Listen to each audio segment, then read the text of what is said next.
This year we've been on the hunt for barrels.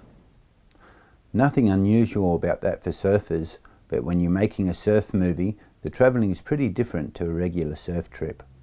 In these behind the curtain episodes, we take you with us behind the scenes as we find and film the stunning waves you'll be seeing in Eye on the Barrel, presented by Carlton Dry later in the year.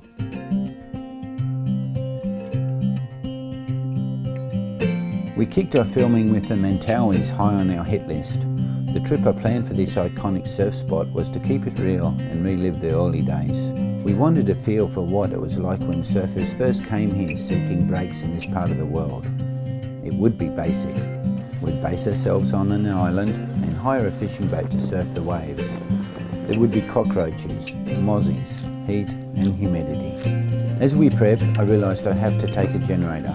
Not exactly keeping with the early days vibe, but essential, as we'd be hauling around high-tech camera gear and computers with us. We couldn't risk finding one in Sumatra, so I had to check one in from Australia and pray that it made it through the gauntlet of customs without being confiscated or held for some massive bribe by the authorities.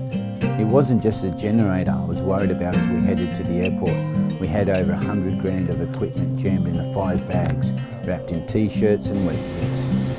I was trying not to sweat bullets on arrival into Padang. It's hard to look low-key when you have a trolley load of suitcases while all the travellers around us just had a backpack and a surfboard bag. Now we were here, it was time to get serious about the hunt for a swell. We had a great bunch of blokes with us on the trip.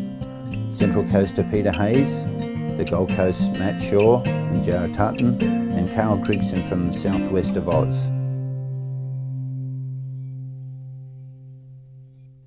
Our first stop was Nyang Nyang's, a land camp in the playgrounds area of the Mentawais. The place has numerous world-class waves. It's home to rifles, no-can-doies, and they're all on our hit list. But like any surf trip, it's up to Mother Nature to come to the party. In our case, she was a no-show.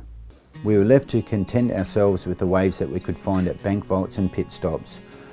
We weren't the only group of surfers not to score that week. There was another 8 to 10 boatloads of frustrated and surf-starved wave hunters, so things got pretty scrappy in the lineup with a good amount of hassling.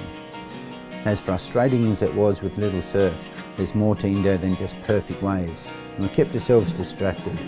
It's an awesome place just to chill out, kick back, enjoy some good company with friends, meet new ones and check out the locals.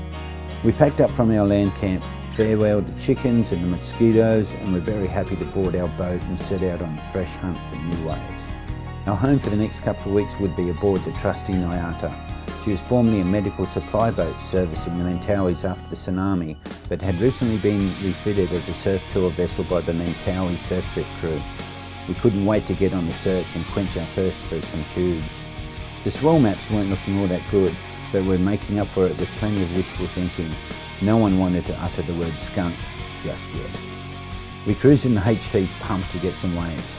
We were greeted by a flotilla of boats all on the same program. It felt like Sydney Harbour on Boxing Day, and the waves were a similar size. Finally, there was a swell forecast on the maps and something to lift our flagging spirits other than the beers we'd been enjoying each sunset with. With just a couple of days to the end of our trip, we had everything crossed, just hoping we'd get something decent and that the forecast would deliver the swell as promised.